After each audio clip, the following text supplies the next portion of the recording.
सबसे पहले तो सारे बच्चों को हैप्पी होली। सबकी होली बहुत बढ़िया जाए। बट सारे बच्चों के मन में ये बहुत बढ़िया वाला सवाल है कि सर क्या करें यार, होली इतना अच्छा त्यौहार है, हर साल इतना मनाते हैं, तो होली पे फोकस करें। क्योंकि 3 तारीख को होली और 4 तारीख को एग्जाम है। 4 तारीख को नहीं, 4 के बाद 6, 9, 11, 13 कंटिन्यूस एग्जाम है। तो क्या करना चाहिए हमें? तो एक मस्त वाला सजेशन दूंगा जो तुम्हारे लिए बहुत फायदेमंद रहेगा। तो अगले 3-4 मिनट मुझे दे दो ताकि मैं तुम्हारे दिमाग से ये बिल्कुल कंफ्यूजन दूर निकाल दूं। और साथ में मुझे कमेंट सेक्शन में बता भी देना कि तुम सच में क्या करने वाले थे, होली के साथ साथ एग्जाम के साथ क्या करने वाले थे। तो चलो बात करते हैं। सबसे पहले तो पहली चीज समझते हैं, नीड किसकी ज्यादा है। तो तुम्हारे पास दो चीजें हैं, दो चीजें जस्ट, एक होली है, एक तुम्हारी बोर्ड की एग्जाम है। तो नीड क्या होती है मैं तुम्हें समझाता हूं। सबसे पहले सेट होती है प्रायोरिटी।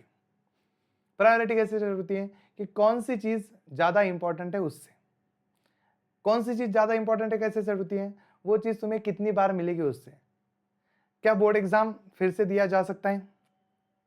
तो आंसर इज नो। क्या होली फिर से आएगी अगले साल? हाँ। सबके साथ खेलने पाओगे? हाँ, डन, यस। तो इसका मतलब थोड़ी प्रायोरिटी इसको ज्यादा है, तो 1 मार्क इसको ज्यादा मिलता है।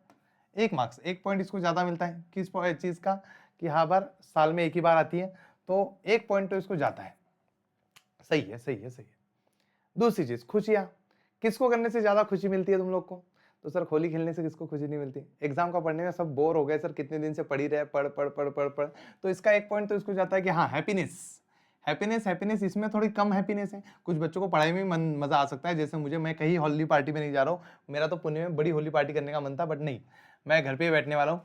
तो वही है, हैप्पीनेस का पॉइंट इसको जाता है। तुम भी एक एक पॉइंट देते जाओ मेरे साथ साथ कि किधर जो दोगे।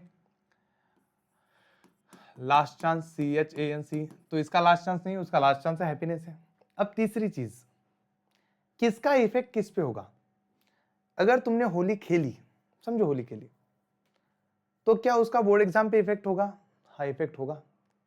क्या तुमने बोर्ड एग्जाम कंटिन्यू रखा पढ़ना, तो क्या उसका होली पे इफेक्ट होगा? इतना नहीं होगा। वो तो हम दोनों मैनेज कर सकते हैं। तो इसको पॉइंट मिलता है कि एग्जाम को ज्यादा प्रायोरिटी देनी चाहिए, क्योंकि इसका होली का इफेक्ट बहुत गंदा है। अब दोनों कैसे मैनेज करें, तो मैं तुम्हें सिंपल सी बात बता दूं, होली खेलो, त्योहार है भाई, मनाना ही चाहिए। बट होली किसके साथ खेलनी है? इंसानों के साथ, जो तुम्हारे दोस्त, जंगली दोस्त हैं। तुम समझ रहे हो मैं किसकी बात कर रहा हूं? उसका नाम कमेंट सेक्शन में लिखो या फिर उसे ये वीडियो भेजो। तुम्हारा जो जंगली दोस्त है, जो जंगली लोग होली के नाम पे इंसान को डायरेक्ट पानी में भिगोते हैं, कलर के नाम पे कुछ भी चिपका देते हैं, ऐसे वाले दोस्तों से दूर रहो। और मोस्टली पानी से होली ना खेलो, क्योंकि तुम भिगोगे। अगर गलती से बीमार पड़ गए तो 4 तारीख डूबेगी, 6 तारीख का पेपर डूबेगा, फिर तुम्हारा पूरा पूरा 10th डूबेगा। तो मोस्टली पानी से दूर रहना है, ज्यादा भीगते नहीं रहना है। अगर भीग भी गए तो जल्दी से सूख जाना। वही भीगे भीगे कपड़ों में 1-1.5 घंटा घूमोगे, सर्दी बुखार होगा ही होगा। तो तुम्हें होली खेलनी है, ऑब्वियसली खेलनी है। बट कैसे खेलनी है? तो कल सुबह का टाइम है, कल सुबह के टाइम पे मस्त सुबह सुबह जाना है, अपने घर में सारे लोगों को कलर वलर लगाना है, रंग लगाना है, अपने दोस्तों के साथ खेलना है, बस आधा 1 घंटा 1.5 घंटा। बट उसमें भीगना नहीं है। अगर भीग भी गए तो जल्दी से सूख जाना है, और बाकी दिन भर हम अपनी पढ़ाई करेंगे। तो होली अपने परिवार के साथ खेलो, बस जंगली दोस्तों से दूर रहो, ये वाली चीज है। अब दूसरी इंपॉर्टेंट चीज, होली मनाए। आज शाम को जो होली है वो मनाए, हाँ ऑब्वियसली मनाओ। बट तुम लोगों को पता है, मैं अपने गाँव में पता है मुझे क्या होता है, होली जलती है, फिर उसके बाद उस पर कुछ तो भी वो गाठियां लटकती है, उसको खींचने के लिए लोग भागते हैं। तुम्हारे इधर ऐसा होता कि नहीं पता नहीं। तो उन चीजों से दूर रहना। उस धड़पा धड़पी में मेरा एक दोस्त गिर गया था, उसका हाथ टूट गया था। अच्छा हुआ कि वो तब बड़ा हो गया था, 12वीं हो गई थी उसकी, पर हाथ तो टूटा था ना। तो ऐसी धड़पा धड़पी में मत घुसो, दूर से एंजॉय करो कि हाँ मैं वैसे भी शाम को मैथ्स 2 पढ़ाने वाला हूँ, बीच में ब्रेक दूंगा मैं थोड़ा सा, तब चल जाना, ऐसे देख लेना कि हाँ होली जल गई, हमने अपना आलस उसमें जला दिया, अब टेंशन नहीं।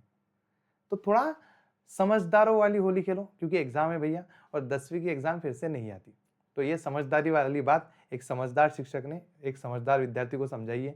अब बाकी जिनके पास भी दिमाग नहीं है और गैंगलिया है, वो ना समझेंगे। बाकी तुम समझदार हो। समझ गए, समझ गए, समझ गए। तो बताओ, होली या एग्जाम? तो मैं तो सोचूंगा कि दोनों खेलो, बट होली समझदारी से खेलो ताकि एग्जाम भी उसका प्रभाव दिखे ना। बाकी हैप्पी होली, अरे बोलो हैप्पी।